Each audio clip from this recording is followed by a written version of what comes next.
Oke, assalamualaikum warahmatullahi wabarakatuh. Kita ketemu lagi pada pembelajaran matematika.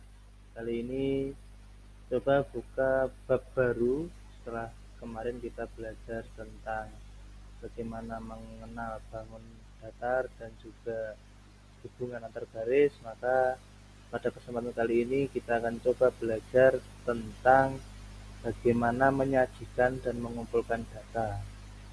Oke, sudah siap anak-anak? Silakan awali dengan berdoa. Semoga pembelajaran kali ini bisa berjalan dengan lancar. Dan jika ada pertanyaan, silakan nanti tanyakan kepada guru pengampu matematika kalian. Sudah siap? Oke, lanjut. Yang pertama, nah ini, jadi nanti kita akan belajar tentang bagaimana melihat sebuah data anak-anak. Yang terpenting pada pembelajaran ini adalah kalian harus fokus, kalian harus menghitung dengan benar sebuah data. Bahwa yang akan kita pelajari nanti adalah mengenal data, bagaimana menyajikannya, mengumpulkan data, dan cara membaca sebuah data. Nah, terus Pak, sebenarnya data itu apa sih? Data itu adalah informasi yang diperoleh dari suatu pengamatan, wawancara, penelitian yang dikumpulkan dalam bentuk angka atau lambang. Nah, ini adalah contoh sebuah data, yaitu sebuah data dari 20 siswa yang sedang mengerjakan ulangan matematika dan itu hasilnya. Jadi 20 anak, hasilnya nilainya adalah sebagai yang terlihat di video kali ini. Oke, lanjut.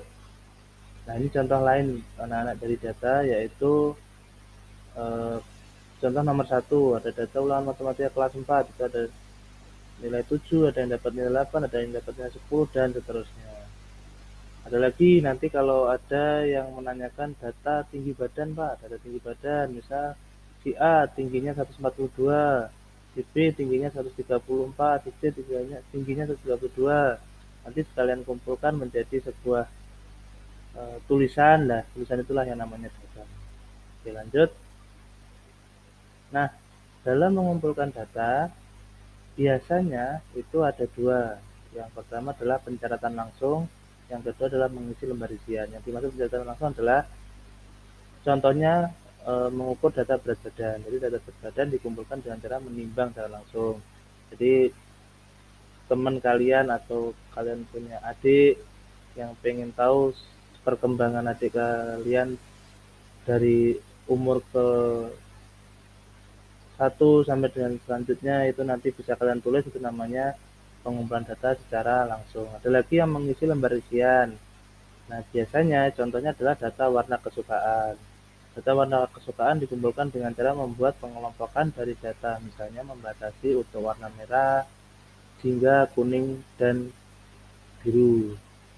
Jadi setiap anak atau setiap teman kalian pasti memiliki kesukaan warna yang berbeda-beda.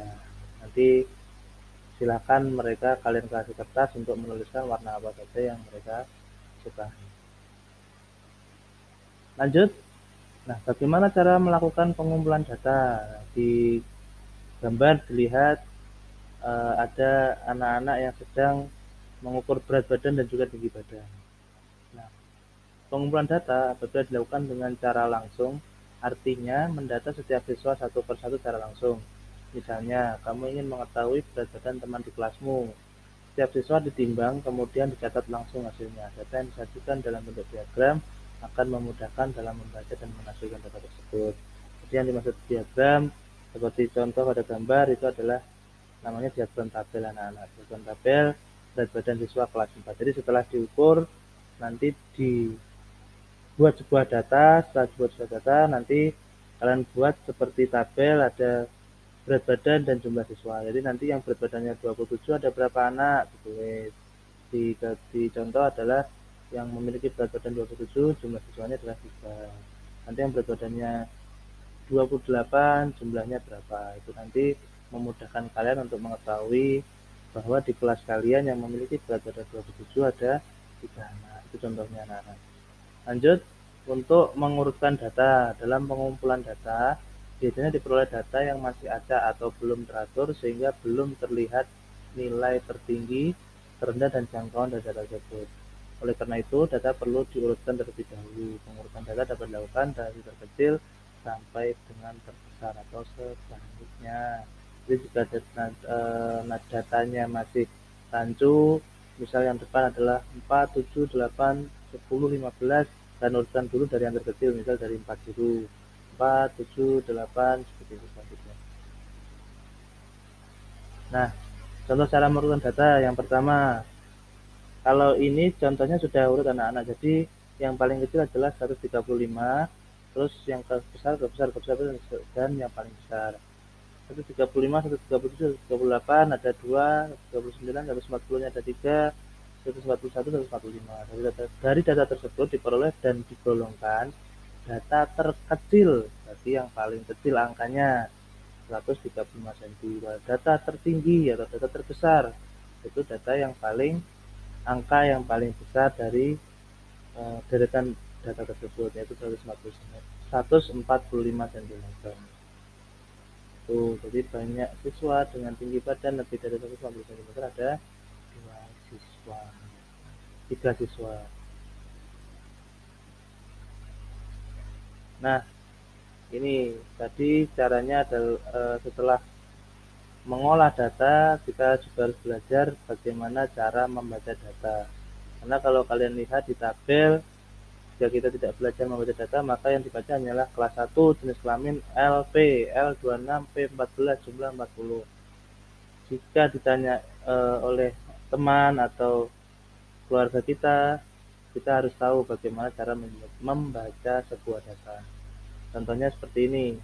Tabel tersebut adalah jumlah siswa atau jumlah jenis kelamin siswa SD Ceria menurut kelas dan jenis kelaminnya. Cara membacanya adalah jumlah siswa SD Ceria sebanyak 240 orang, yang paling pojok kanan bawah. Membacanya terdiri dari 136 laki-laki dan 104 perempuan. Jadi jumlah itu yang paling bawah.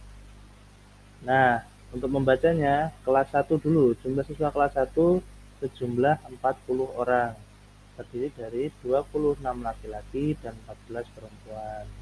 Lagi, jika dilihat di situ nomor 2, kelas 2, jumlah siswa kelas 2-nya adalah 41 orang, terdiri dari 24 laki-laki dan 18 perempuan. Begitu seterusnya sampai dengan jumlah siswa kelas 6 sejumlah 45, terdiri dari 25 laki-laki dan 20 perempuan.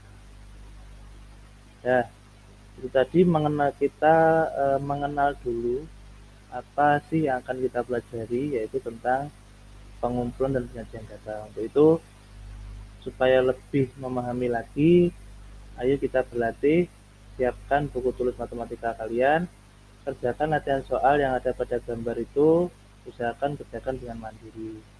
Contohnya nomor 1, ditanyakan data nilai ulangan matematika kelas 4 SD Mawar adalah sebagai berikut. Yang A, berapa nilai yang diperoleh sebanyak 8 siswa? Kalian lihat, banyak siswa yang berjumlah 8 itu nilainya berapa? Nanti langsung dituliskan di buku tulis kalian.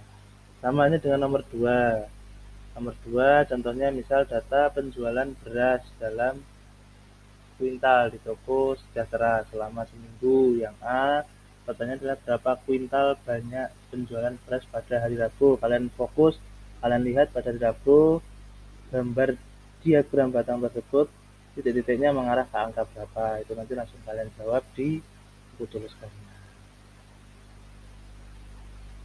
Setelah nanti kita pelajari bagaimana cara membaca data, mengolah data, dan sebagainya, kita akan masuk ke materi berikutnya, yaitu tentang bagaimana menyajikan data. Nah, dalam menyajikan data nanti kita akan menggunakan 4. Terserah nanti kita mau kalian lebih enakan yang mana, intinya semuanya ini adalah cara menyajikan sebuah data yang baik dan benar. Yang pertama bisa menggunakan tabel, yang kedua bisa menggunakan diagram batang, bisa menggunakan diagram grafik, dan juga bisa menggunakan diagram lingkaran. Nah, Kita juga akan pelajari bagaimana nanti menyusun sebuah data yang masih acak menjadi sebuah data yang lebih ringkas agar mudah dipahami. Jadi seperti contoh di video kali ini. Tabel nilai 4, frekuensi 3. Frekuensi itu jumlahnya. Jadi nanti dari angka yang diacak itu kalian urutkan dari yang ke kecil. Jadi 4-nya dilihat dulu 4-nya ada berapa, tapi itu nanti akan kita pelajari di pertemuan selanjutnya. Oke, sekian dulu pembelajaran kali ini. Semoga dapat bermanfaat bagi kalian. Jangan lupa belajar dan rajin mengerjakan soal karena matematika itu sebenarnya adalah pelajaran yang bisa kita kerjakan. Oke, terima kasih. Apabila ada kurang lebihnya, Pak Guru minta maaf. Wassalamualaikum warahmatullahi wabarakatuh. Dadah.